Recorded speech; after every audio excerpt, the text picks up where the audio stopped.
Buenas, le voy a dar un resumen con respecto a lo del libro de Marcela Benassini, Investigación de Mercado. Le voy a dar un resumen de la primera parte. En esta parte dice que la investigación de mercado es una técnica que utilizan las empresas y todo tipo de organizaciones. Su función más importante es identificar las características de la demanda del mercado.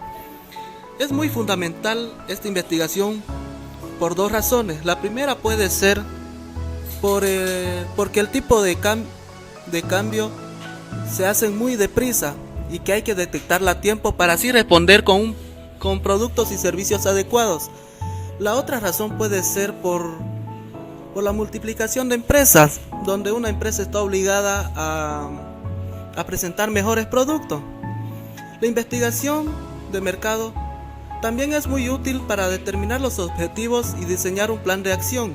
En este tipo de investigación se aplica con mayor necesidad el método científico, tomando en cuenta la observación del fenómeno, la formulación de hipótesis y la comprobación de hipótesis. El muestreo.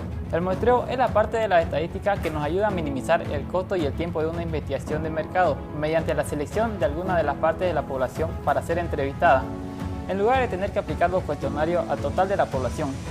Una muestra es adecuada en la medida en que es representativa de la población. En consecuencia, una buena muestra nos ayudará a obtener conclusiones precisas acerca del comportamiento de la población de que se trate. Por ello, debemos tener especial cuidado en determinar tanto el tamaño como la característica de muestras que utilizaremos para nuestro estudio. Existen dos tipos básicos de muestreo, el probabilístico y el no probabilístico. En el probabilístico, todos los elementos de la población tienen la misma probabilidad, que es conocida de ser incluido en la muestra. En el segundo no se da esta condición. El tipo de muestreo que utilizaremos dependerá de la gran medida del tipo y la importancia de la decisión que vayamos a tomar. El trabajo de campo, la revisión, verificación y captura de los datos. El acopio de la información debe ser un trabajo de mucha calidad, aun cuando se lleve a cabo mediante dispositivo electrónico. Por ello, la revisión y la capacitación de los entrevistados deben hacerse con sumo cuidado. Existen agencias de investigación que se especializan en la recopilación de datos. Sin embargo, a pesar de que se les subcontrate, no debemos delegar todo este trabajo en ellos. Es necesario supervisarlo. Un buen encuestador debe ser una persona sana, sociable y con buen aspecto. Además, debe estar bien capacitado en temas como la manera de establecer el contacto y lograr la entrevista, como fórmula, las preguntas, como profundizar para obtener más información y como anotar las respuestas. Enseguida debe hacerse la supervisión de los trabajadores de campo y la verificación de su trabajo. Una vez recopilada la información, estamos en posición de editar, codificar y capturar los datos. El diseño de la investigación exploratoria. Todos los proyectos de investigación tienen un patrón o estructura que sirve para controlar la recopilación de datos de forma más exacta y económica posible. La investigación puede ser descriptiva, predictiva y causal. Sea cual fuera este tipo el diseño de la investigación, comprende dos pasos importantes: la investigación exploratoria o concluyente, que se relaciona de manera directa con los pasos del método científico. La investigación exploratoria tiene como finalidad que nuestro estudio sea lo más completo posible. Para llevar a cabo la investigación exploratoria, las empresas pueden consultar datos internos y externos. Los internos son casi siempre estadísticas con las que la empresa cuenta, como los resultados de sus ventas totales y por zonas. Los datos externos son los que se publican en fuentes diversas, como el medio que se utiliza más hoy en día, el Internet. Distribución de frecuencias, tabulación cruzada y pruebas de hipótesis.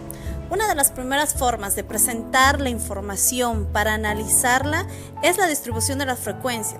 Su objetivo es obtener el conteo de un número de respuestas asociadas con diferentes valores de una variable, es decir, la cual expresa en números o porcentajes una distribución de frecuencias para las variables. Una distribución de frecuencias para una variable produce una tabla de frecuencias, o sea, una tabulación cruzada, representada ante una extensión de la tabulación unidimensional, y ayuda a plantear futuras hipótesis. La tabulación cruzada puede emplear más de dos variables: las medidas de tendencias centrales que corresponden a la investigación descriptiva. Tienden a localizarse al centro de la distribución de los datos. O sea, por lo tanto, los hallazgos que obtenemos en este tipo de medidas corresponden a la investigación descriptiva. Las medidas de las tendencias centrales son la medida mediana y la de moda. La medida o promedio es la medida de tendencias centrales que utiliza con mayor frecuencia, es decir, es el cociente entre la suma de todos los datos y el número de ellos.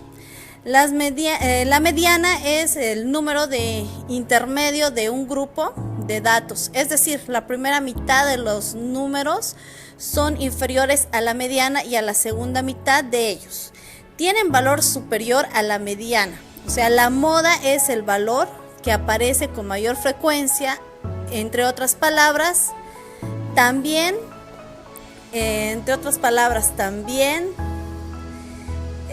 forman parte de la investigación descriptiva y son completamente de las medidas de tendencia central.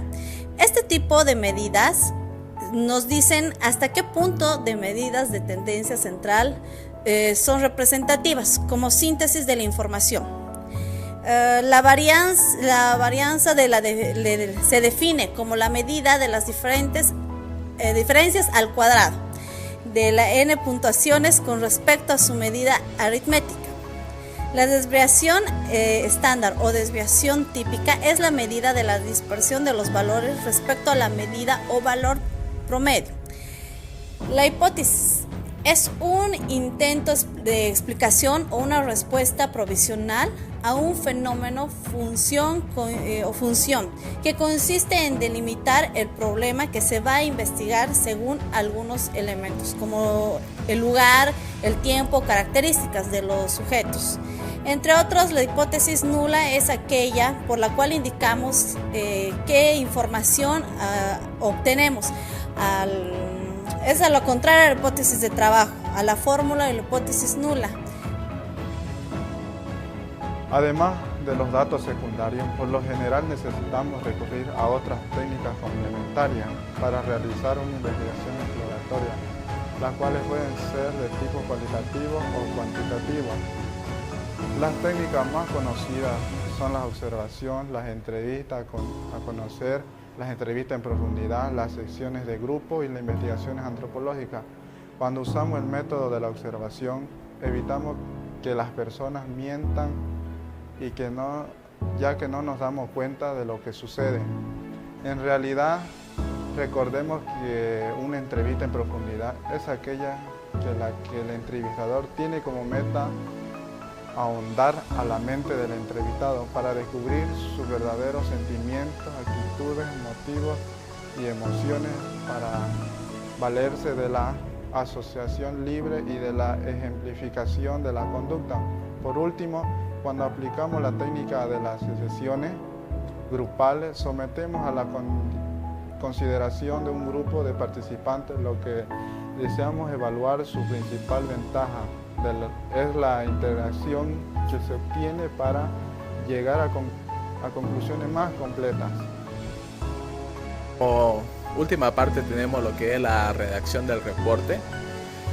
La elaboración y la presentación del reporte son parte muy importante del proveedor, ya que se da una investigación de mercado y ambos deben ser elaborados de forma esmerada. Por lo general, el formato del reporte debe incluir portada, contenido, lista de tablas, líneas de gráfica, lista de aprendices, lista de ilustraciones y un resumen ejecutivo. Antes de preparar el reporte, es necesario que consideremos quiénes van a leerlo. Si es un reporte fácil de leer, si tiene una apariencia presentable y profesional, si es objetivo y si tiene suficientes cuadros y gráficas que van a ir en este documento breve. Cuando presentamos cuadros, ayuda mucho incluir títulos y números en orden de los datos, bases utilizadas para la medición, guías, líneas, espacios que faciliten la lectura, así como también las explicaciones y comentarios, títulos, matrices y notas que van al pie. Al presentar las gráficas podemos utilizar gráficos y mapas de posicionamiento, gráficas circulares o de pastel, que estas líneas son de estratos, también histogramas y gráficas de barra. La exposición presencial ayuda a disipar las dudas y a responder todas las preguntas del cliente.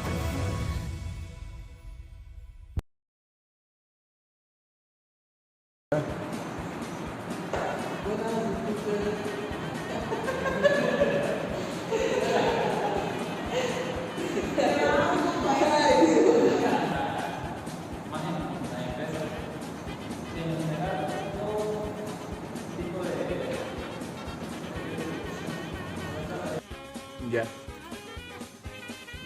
Ya pues.